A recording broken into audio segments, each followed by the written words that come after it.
याद कीजिए आज से 42-43 साल पहले का दिन जब इमरजेंसी ने लोकतंत्र की हत्या कर दी थी। सत्ता के नशे में चूर इंदिरा गांधी को इस बात का अंदाजा भी नहीं था कि लोकतंत्र से मजाक कांग्रेस के इतिहास में एक ऐसा काला धब्बा लगाएगा कि इस इतिहास के ढेर में कांग्रेस की सारी अच्छाइयां धुंधली से नजर आएंगी। शायद कुछ ऐसे ही सिम्टम्स आज भी नजर आ रहे हैं। लोकतंत्र के मंदिर में लोकतंत्र की हत्या को भला कौन बर्दाश्त करेगा। संसद के 0 आवर में चर्चा के बजाय आरोप प्रत्यारोप का दौर चल पड़ता है, जिसमें लोकतंत्र के मूल्यों के निरंतर शोषण किया जाता है। कुछ ऐसे ही हुआ 14 मार्च 2018 को। भारत के संविधान की सुरक्षा का शपथ लेकर संसद में गए तमाम सांसदों ने मिलकर लोकतंत्र के मंदिर में लोकतंत्र की हत्या कर दी। जब हमारे मीडिया के कैमरे उपचुनाव के परिणामों पर फोकस हो रहे थे, उसी दौरान सरकार ने चाल चल दी। सरकार ने एक बहुत महत्वपूर्ण बिल बहुत ही सफाई से पेश कर दिया। जी हाँ, फाइनेंशियल बिल 2018 पास कर दिया गया। महज 30 मिनट के अंदर एक तरह की अघोषित इमरजेंसी को परिभाषित कर दिया गया। नमस्कार, मैं हूं आदित्य सिंह और आप देख रहे हैं newsviews360.com, खबरें अलग अंदाज में। और ये हमारा खास शो खरी बात।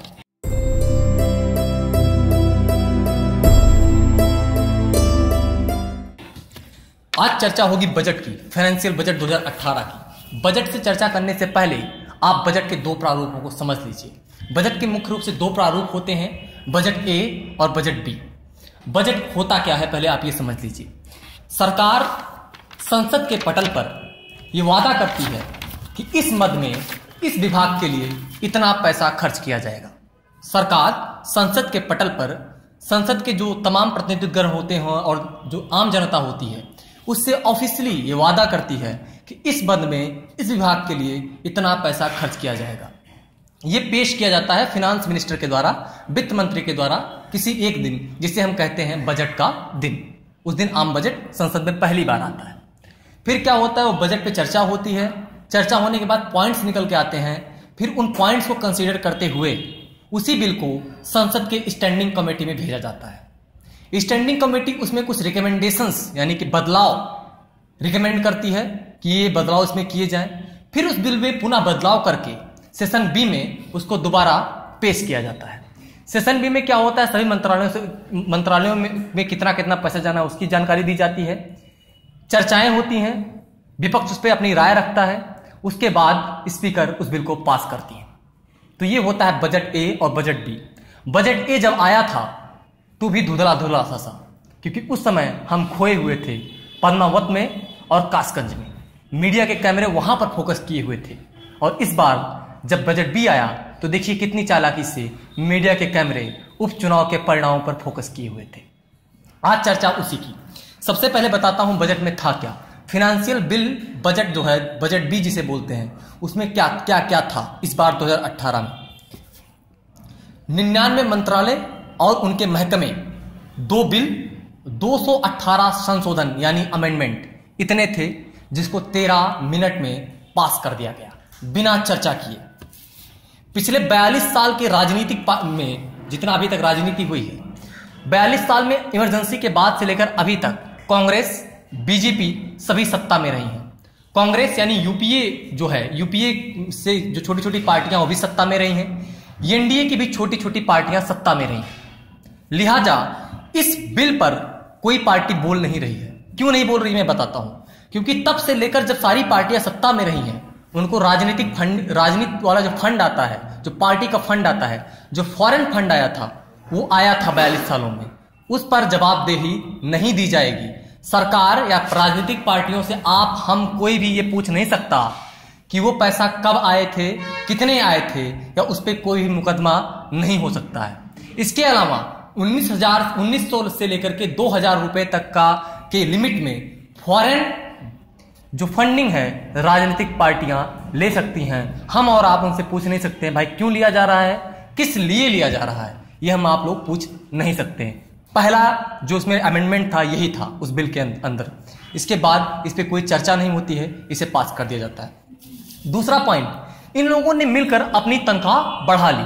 उपराष्ट्रपति, राष्ट्रपति और सांसदों की तनख्वाह बढ़ा दी गई, जिसपे चर्चा नहीं हुई। क्यों नहीं हुई? चर्चा कौन करता है? संसद में सांसद लोग चर्चा करते हैं। जब उनका फायदा दोनों तरह से हो रहा है तो भाई चर्चा क्यों करेंगे? मीडिया के कैमरे तो वैसे भी उधर शिफ्ट हैं, आपको पता कुछ नहीं लगेगा। पता कैसे नहीं लगेगा? जो पार्ट ए में जितना पैसा आपके सामने आया कि भाई एमएचआरडी में इतना पैसा खर्च होगा, नेशनल हेल्थ मिशन में इतना पैसा खर्च होगा, आपको मोटा मोटी जानकारी है कि भाई 20,000 करोड़ 5,000 करोड़ रुपए इस मंत्रालय में खर्च हो रहे हैं। संसद की स्टैंडिंग कमेटी ने रिकमेंड कर दिया भैया ये बिल घटा दीजिए, इसमें इतना नहीं खर्च कीजिए। पता लगा उसको घटा करके 30% 40% रिड्यूस कर दिया गया, घटा दिया गया, और पार्ट बी में उसे पास कर दिया गया।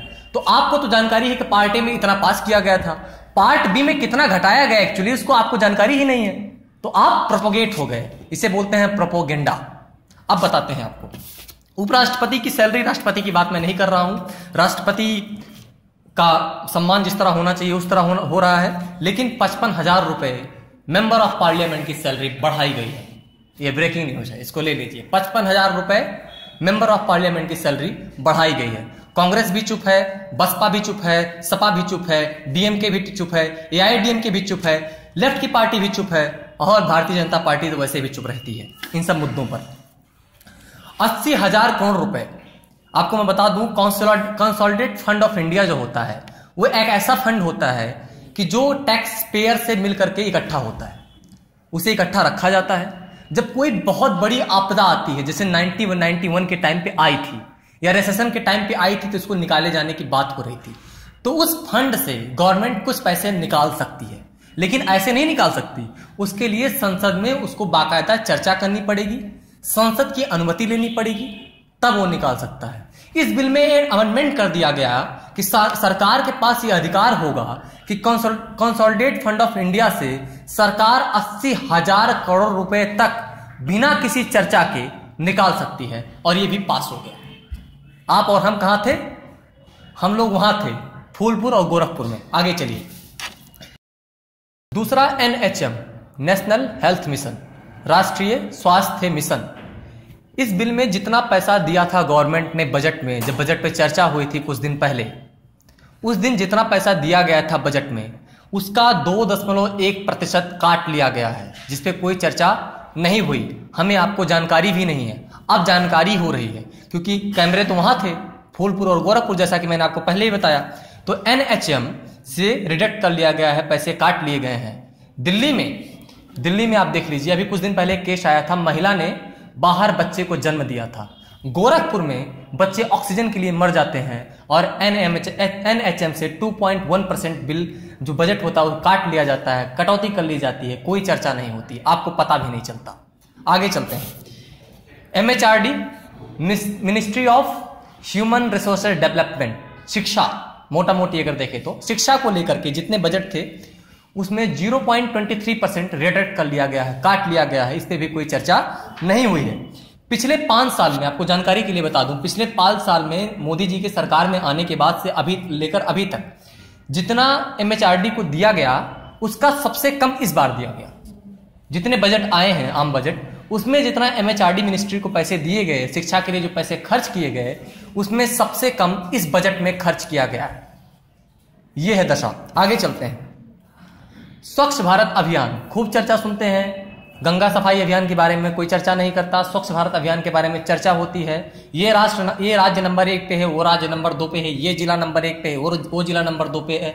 सफाई को लेकर के एक गजब का प्रोपेगेंडा फैलाया गया है, सफाई को लेकर के एक गजब का प्रोपेगेंडा फैलाया गया है। गंगा सफाई अभियान पे कोई चर्चा नहीं होती, नदियों की स्थिति इतनी बदतर है उस पर कोई चर्चा नहीं होती।